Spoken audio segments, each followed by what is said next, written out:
Xo'p, o'zi dermoidni endometriozning shokoladniy kistalar demak so'rilishi ozgina qiyinroq bo'ladi.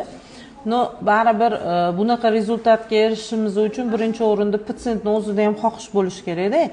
Aytganni to'ch qilsam, mana Surayyo bu yoqqa ikkita kista bo'lgan o'shanda. Bittasini dermoidni под вопрос qo'yilgan, chunki nimaga kistani ichi tiniq emas edi.